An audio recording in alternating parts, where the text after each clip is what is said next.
Hi, my name is Katherine Grafey, and I'm an occupational therapist. One of my jobs is to help students to be able to build the skills they need to be more efficient at handwriting. There are many, many components of handwriting, but today I want to talk to you about just one of them, and that is grasp.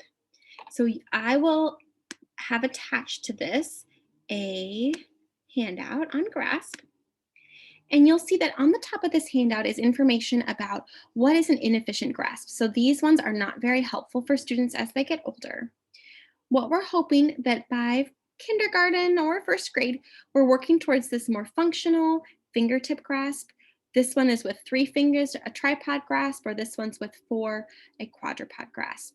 So in the rest of this little video, I'm going to show you some tools I use to encourage a functional grasp, some activities or some toys to build that finger strength, how you can use visual or tactile cues to help your student, and then teaching a pinch and flip method for holding a pencil.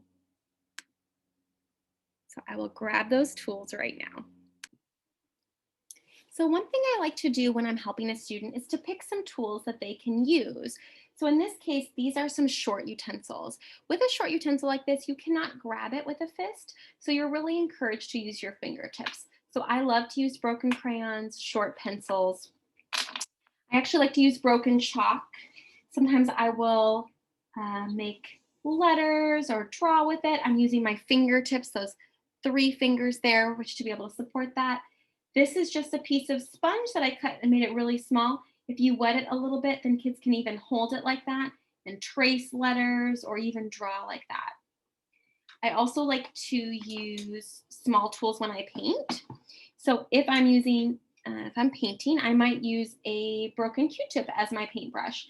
That way I'm still encouraging those fingertips rather than using a whole fist when I paint. So that's ways that I can use tools, use actual items to be able to encourage that little grasp. Next, I'm going to show you some of the activities or toys that I use to help build those skills as well. So here are some tools that I might use. Certainly cutting with scissors is an excellent way to use that grasp. You're working on really opening and closing those muscles. I love to use tongs. So these are just from the kitchen, and you can really work on opening and closing. I don't really like to see students do this fist, but really anything else is going to be great, and you can practice pinching up objects and moving them around, and that's super fun. So I love to use tongs. These are just another kind.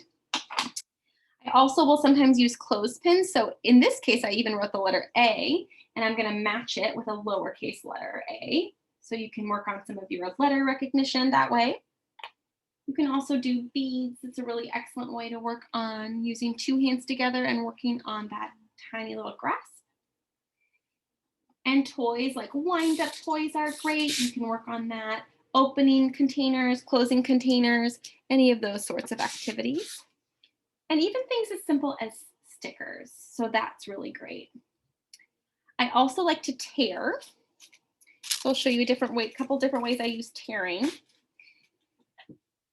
So I like to tear tape. It's really fun and students like to do it. You're really using your pincher fingers next to each other to tear. If you find that your student is grabbing, remind them to use their pinchers.